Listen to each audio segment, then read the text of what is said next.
Hopefully you've done the first session for tonight. The session we're going to work on now is going to involve us skipping and our 50-50-50s. So you can do your rope as standard. If you haven't got a rope, you can do it without. The other thing you need is obviously water and a towel as standard. We're just going to start in a few sets. So get yourself ready. Let me just switch cameras for us and turn on the other one. Timer wise. Alright. I personally want to have some trainers on. Don't know if my feet are going to have the same effect on this wooden floor. In the academy it's easier when you've got a nice, well, actually it's not, it's tougher, but it feels like it's more bouncy. But we will see, we will see. After all the stuff we've done tonight, you advanced guys, got to keep up, got to keep doing your thing. Make me look like an old man. You not be young and spring chicken like. Okay, let's start. Starting in 5, 4, 3, 2, and 1. Ding ding ding ding ding ding ding ding ding. Yeah. A little bit more spring. Yeah.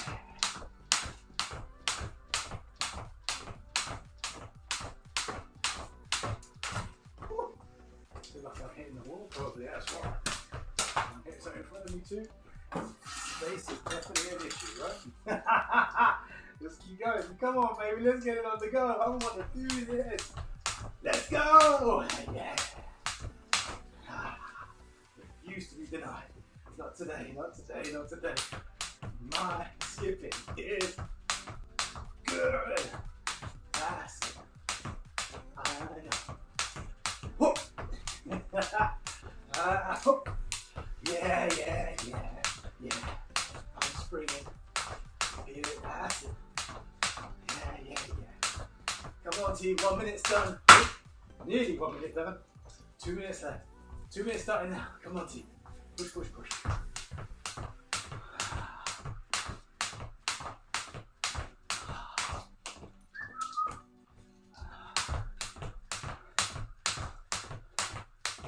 Refuse to give up. Why? Am I being tripped up by this rope today?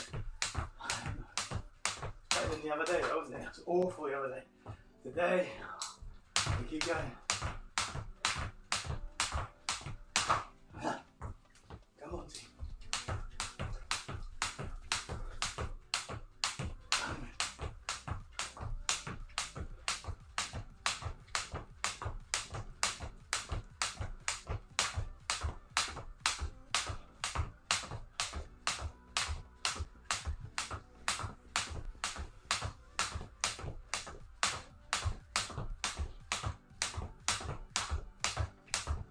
1 minute left. Keep going, team. Keep going. Keep flying with it.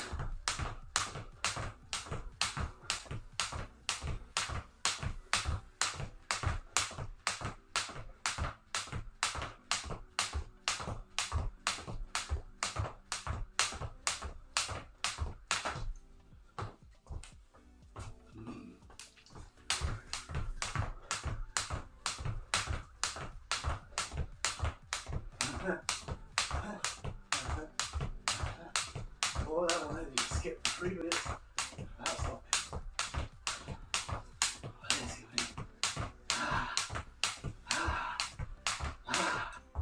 not like this. Go on.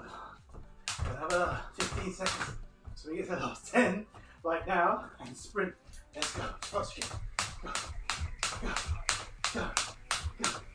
Go. Go. Go. Time. Ding, ding, ding, ding, ding, ding. Yes, we are done. First 3 minutes gone. 3 minutes come per minute. With me now, put your rope down, press, press. See how many you get now. 1, 2, 3, 4, 5, 6, 7, 8, 9, 10. 1, 2, 3, 4, 5, 6, 7, 8, 9, 10. 5, 4, 3, 2, and 1. So that's on my first 25 of my 50. Practicing for me.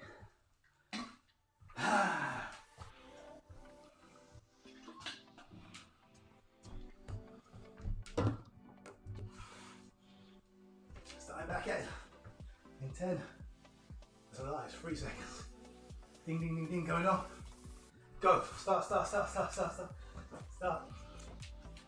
I've got an extra 5 seconds on. Actually, extra 10 seconds on. Let's go.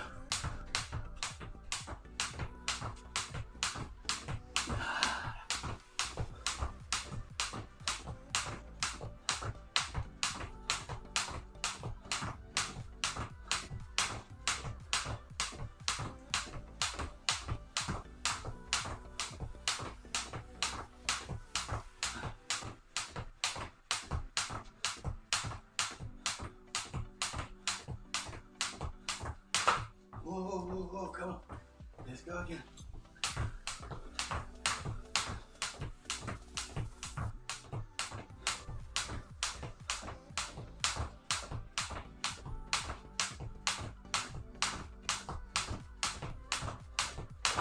Two minutes left. Let's go again, come on.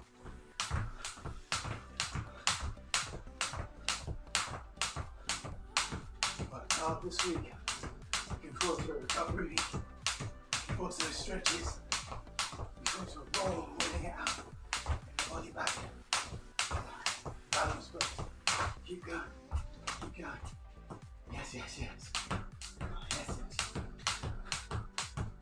1 minute 30, so we are halfway through, it's the last round.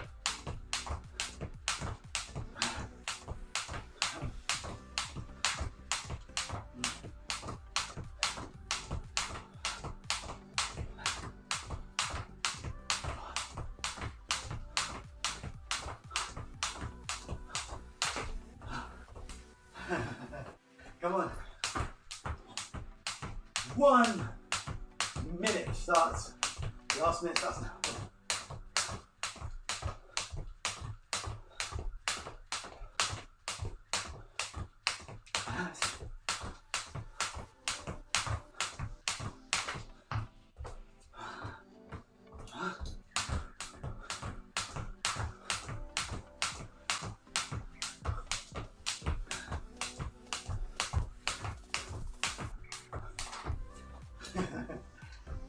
Play. Keep the rhythm, keep moving. Come on, speed.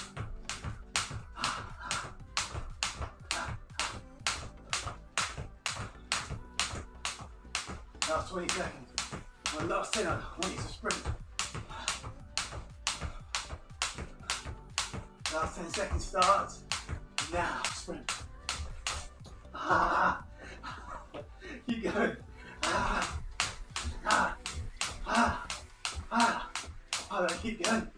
I'm gonna keep going. 10 seconds go, but you'll keep going. Well, I'm gonna keep going. I started late. Discipline yourself. Push and time. Yes, told you. Back down. 25 press ups, we have 50 happen. Let's do it now. 1, 2, 3, 4, 5, 6, 7, 8, 9, 10. 1, 2, 3, 4, 5, 6, 7, 8, 9, 10. 5, 4, 3, 2, and 1. 50 press ups down. Gonna grab a sip of water. All I've got left is my 250s, which are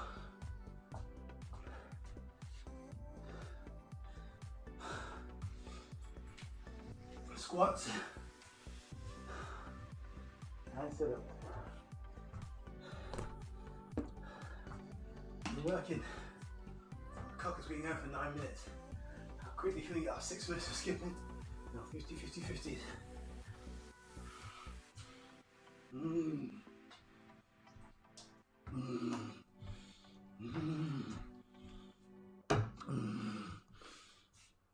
No rest.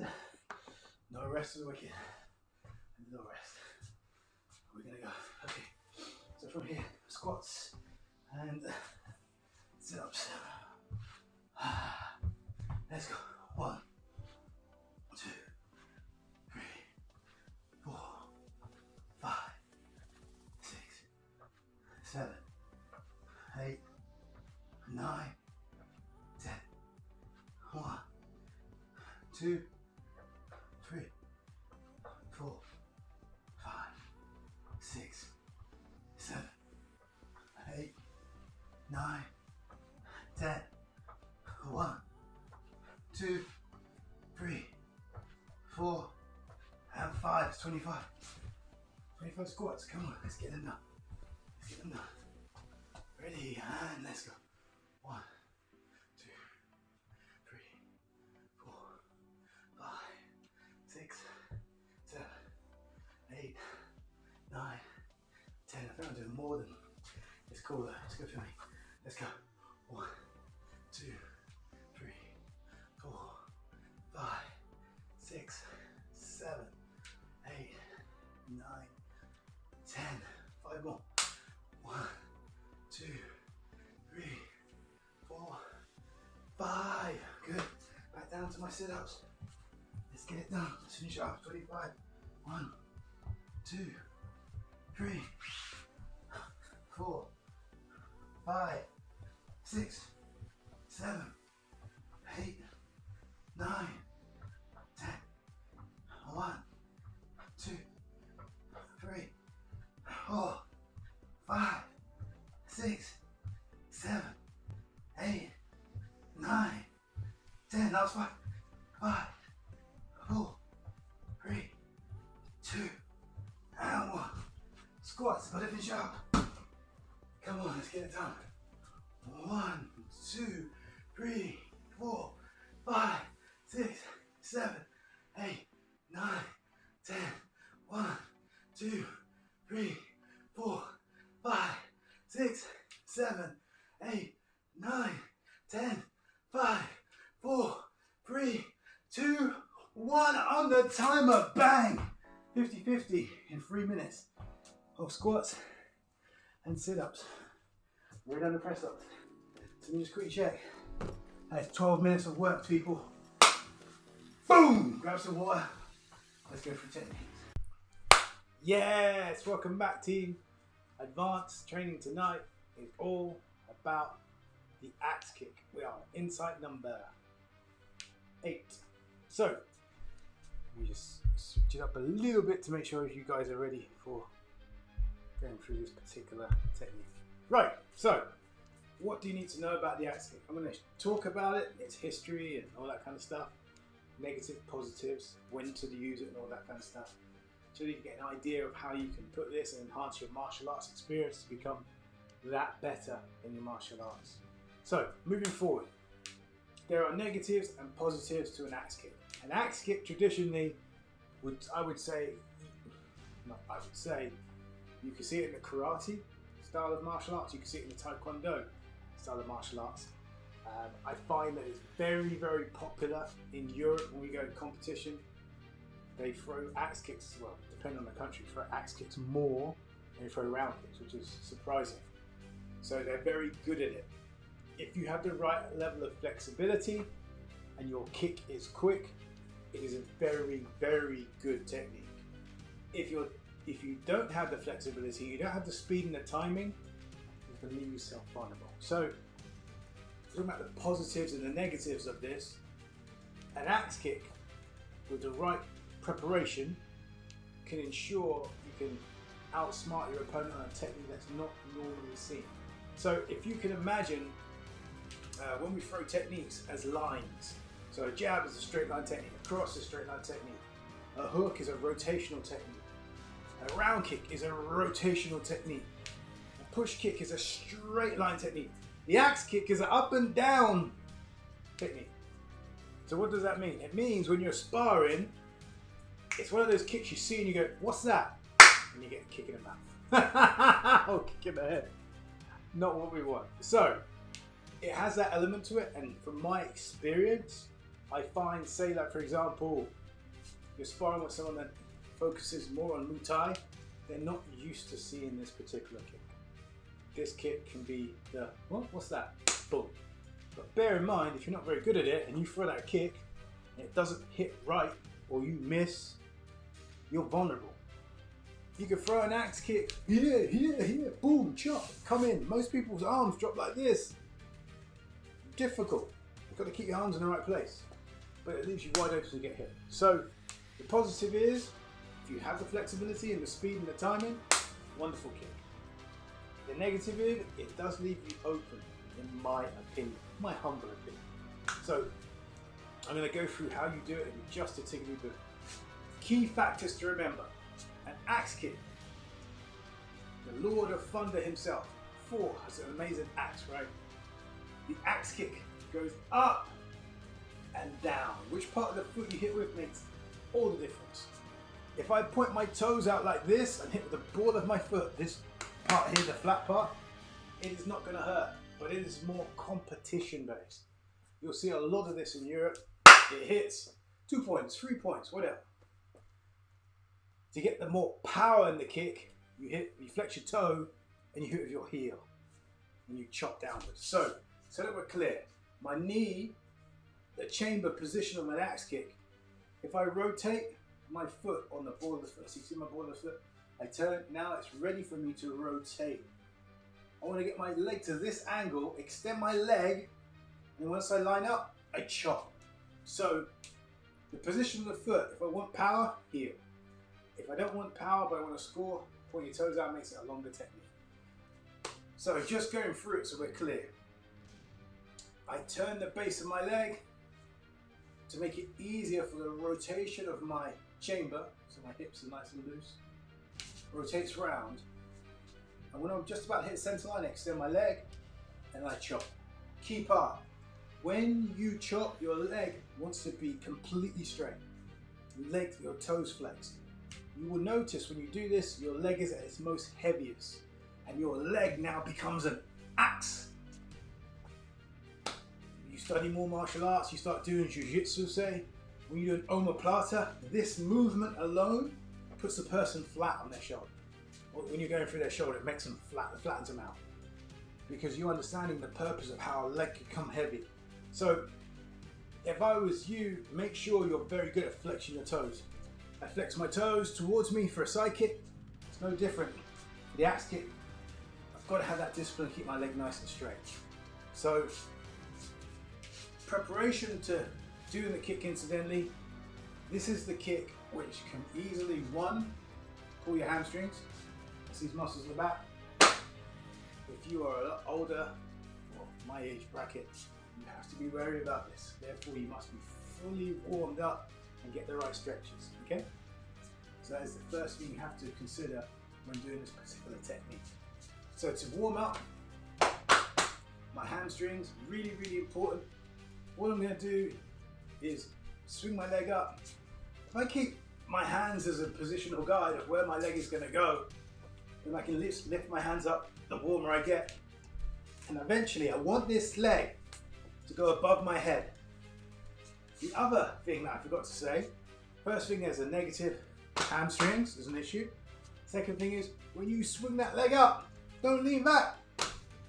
That's how you fall over. If you're at home right now practicing, be wary of what's behind you. If you're in the academy, you've got anything behind you, just be wary.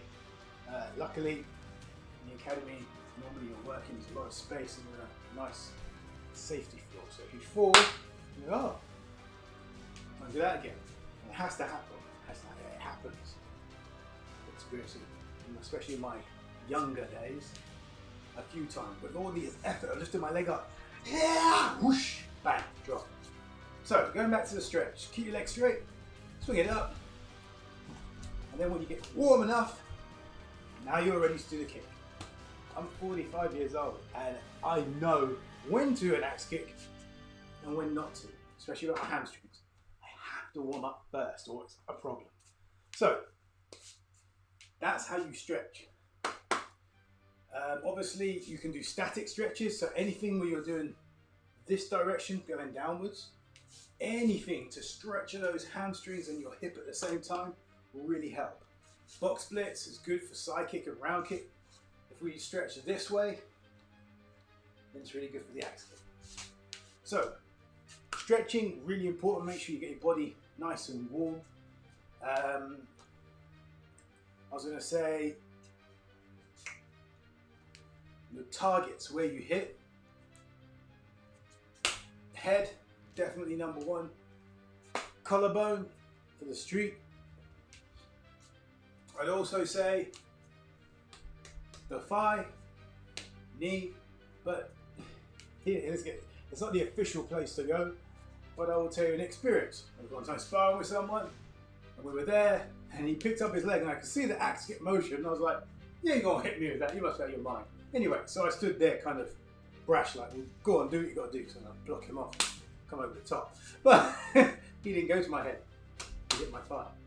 He went, hit, ping, and I looked at him like, how disrespectful, punk. In my mind I was like, is that it? You really, I looked at him like, no you didn't. And yes he did, and guess what? The funny thing was he hit me, I looked at him, and then I went, ooh. That's actually quite effective. My leg is dead now. Something to ponder. Just like the hook kick can go to the knee, the axe kick can take out the leg too. Just a different way of thinking about it. So I wouldn't put my leg all the way above my head and come down to the leg. You'd be here, you chamber, boom, and hit right on the top of the thigh. See the person just wince a little bit and have a little bit of a wobble. So target areas, definitely head, collar, thigh. I wouldn't go to the knee, and the reason being, yes, it destroys it, but you've got so many other techniques that are safer to throw than an axe kick. The position your foot has already been through, you've got to point your foot forward, or pull your toes back. The chamber is the key for your kick, going over the person's guard to hit them. That's what I got taught that by Curtis Page. Really, really important element. If you look at the very, very best, if you do your research, a guy called, I tell you, there's loads of guys that do axe kick. The one I like the best, I saw live when I was at the Bellagio in Las Vegas. It was back then the K1 World Series, and there was a fighter from Brazil called Claudio Feitosa. And his kicks, he could do the Brazilian kick, is where you throw a kick and then snap around, kick down. Perfect. But he also had the axe kick. And he put the two together and just putting people out for fun that night. That was one moment of, wow. The beauty of an axe kick. I'll try and get you some footage so you can see it later on, okay? So Claudio Feitosa is a really good example of how you throw a good axe kick. The other thing to consider, speed-wise, there are two speeds. There's one speed on the way up, line up, and then chop. When you chop, don't hit the floor. A lot of people as beginners, they do that, so you can hit the floor, that's how you damage yourself. You want to throw your leg up, glide past the floor. So let me show you the rhythm. I'm here, I practice, when I teach the beginners, lift your leg up straight and then chop down with your legs, your toes flexed. Which again, lift my leg up and then chop down. So if I was doing it as a technique, I turn my front leg so I can rotate around and then chop. There's a little pause. I go around and then chop. I want this momentum to get the power. When you slam that leg down nice and straight, wow, tremendous amount of power, you'd be surprised. And when you've got flexibility, it's a fun kick to throw. So that kind of gives you a good summary of all about the axe kick. When to throw it. To me, the axe kick is good to throw when somebody's cornered. That's the best time to throw it. Another good time to throw it, if you're at distance and your sparring is even, a scissor axe kick can be very deceiving. It makes the person go, huh? And boom, you've covered distance and a speed and you've hit them. So combinations I would say to work, incorporate your uppercut with your axe kick. And the other one, over with your spinning axe kick. Yeah, so you put those together. The warmer you get, the easier it is. That was an example of it, but it wasn't a great example. So I want to throw over. When you're fully warm, that can look really, really cool. And it works quite effective as well. So, things to ponder, things to play with. That is the axe kick. I'm going to get you some footage right now of Claudio Feitosa so you can see it. And I'll leave you with that to ponder with for the rest of the evening. Guys, take care for now. See you all soon.